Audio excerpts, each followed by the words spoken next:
একদা পাহাড় ঘেরা একটি ছোট গ্রামে ২৪ বছর বয়সী একজন যুবক বাস করত। তার নাম ছিল মার্কো।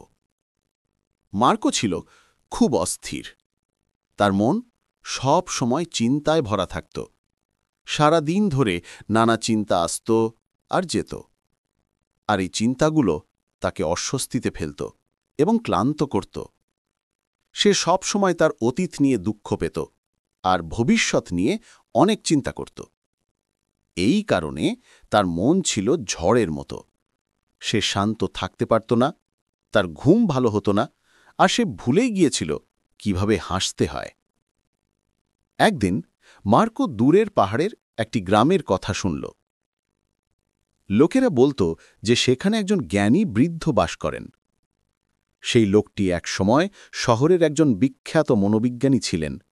তিনি জীবনে অনেক মানুষকে সাহায্য করেছেন এবং তাদের শিখিয়েছেন কিভাবে মনে শান্তি খুঁজে পেতে হয়। এখন তিনি বৃদ্ধ। তিনি শহরের ব্যস্ত জীবন ছেড়ে প্রকৃতির কাছাকাছি একটি শান্ত গ্রামে বসবাস শুরু করেছেন। মার্কো কৌতূহলী হয়ে উঠল এবং আশাবাদী হল। সে ঠিক করল যে তাকে অবশ্যই সেই বৃদ্ধের সাথে দেখা করতে হবে। সে মনে মনে ভাবল, হয়তো, শুধু হয়তো, এই জ্ঞানী মানুষটি আমাকে শান্তি খুঁজে পেতে সাহায্য করতে পারেন। অনেক দিনের দীর্ঘ এবং ক্লান্তিকর যাত্রার পর মার্কো পাহাড়ের সেই গ্রামে পৌঁছাল। সেখানে পৌঁছে সে একটি ছোট বাড়ি দেখল, গাছপালায় ঢাকা। বাড়ির বারান্দায় সেই বৃদ্ধ লোকটি শান্তভাবে বসেছিলেন। তার চোখ বন্ধ ছিল এবং তাকে খুব শান্তিপূর্ণ দেখাচ্ছিল।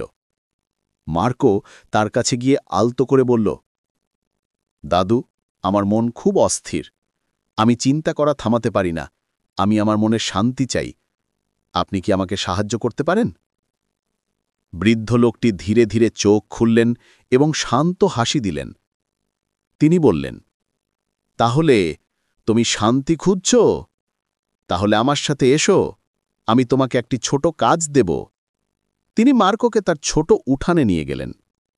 তারপর তিনি একটি গ্লাস সম্পূর্ণ ভর্তি করে জল দিলেন, কানায় কানায় পূর্ণ। গ্লাসটি এতটাই ভরা ছিল যে সামান্য ঝাঁকুনিতেও জল পড়ে যেত। তিনি গ্লাসটি মার্কোর হাতে দিয়ে বললেন, এখান থেকে গ্রামের শেষ প্রান্ত পর্যন্ত হেঁটে যাও এবং তারপর ফিরে এসো। কিন্তু মনে রেখো, তোমাকে এক ফোঁটা জলও ফেলা যাবে না। মার্কো অবাক হয়ে তার দিকে পাকাল, কিন্তু সে তার সেরাটা দিতে চেয়েছিল, তাই সে চ্যালেঞ্জটি গ্রহণ করল। সে সাবধানে গ্লাসটি ধরল এবং হাঁটতে শুরু করল। রাস্তা ছিল সরু এবং ব্যস্ত। কিছু লোক হাঁটছিল, কিছু লোক দৌড়াচ্ছিল, দোকানদাররা গ্রাহকদের ডাকছিল, আর কুকুররা ঘেউ ঘেউ করছিল। কিন্তু মার্কো, সে আশেপাশে তাকাল না। তার চোখ শুধু গ্লাসের দিকেই ছিল। সে ধীরে ধীরে এবং সাবধানে হাঁটছিল, এক পা করে। লোকেরা তাকে অবাক হয়ে দেখছিল, কিন্তু কেউ তাকে বিরক্ত করল না। তারা জানত সে গুরুত্বপূর্ণ কিছু শিখছে। অবশেষে মার্কো সেই বৃদ্ধের কাছে ফিরে এসে বলল, দাদু, আমি পেরেছি। আমি এক ফোঁটা জলও ফেলিনি। বৃদ্ধ লোকটি মাথা নাড়লেন এবং হাসলেন। তারপর তিনি জিজ্ঞেস করলেন, খুব ভালো, কিন্তু বলো তো, তুমি রাস্তার পাশে বাচ্চাদের খেলতে দেখেছিলে? তুমি কুকুরদের ঘেউ ঘেউ করতে শুনেছিলে? মার্কো অবাক হয়ে বলল, না, আমি কিছুই দেখিনি বা শুনিনি। আমি কেবল গ্লাসের দিকেই মনোযোগ দিচ্ছিলাম। বৃদ্ধ লোকটি আবার হাসলেন এবং আলতো করে বললেন, এটাই সেই রহস্য। এমন কিছু যা সব সময় তোমার ভিতরে ছিল, কিন্তু তুমি জানতে না। যখন তোমার মন বর্তমান মুহূর্তে থাকে, তখন ভয়ের জন্য কোনো জায়গা থাকে না, কোনো বিভ্রান্তি নেই এবং কোনো অতিরিক্ত চিন্তাও নেই। তুমি কেবল গ্লাসের জলের কথা ভাবছিলে। সেই সময় তোমার মন সম্পূর্ণ শান্ত হয়ে গিয়েছিল। তুমি অতীত নিয়ে দুঃখিত ছিলে না, তুমি ভবিষ্যৎ নিয়ে ভীত ছিলে না।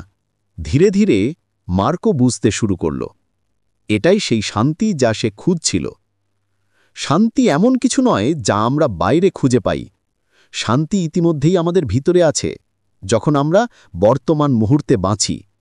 মার্কো মাথা নিচু করে আলতো করে বলল, দাদু, এখন আমি বুঝতে পেরেছি, যদি আমি আমার মনকে শান্ত করতে চাই তাহলে আমাকে আমার মনকে এই মুহূর্তে রাখতে হবে, তখনই আসল শান্তি আসে। বৃদ্ধ লোকটি আবার হাসলেন। যদি আপনার গল্পটি ভালো লাগে তাহলে একটি লাইক দিন এবং আপনার বন্ধুদের সাথে শেয়ার করুন।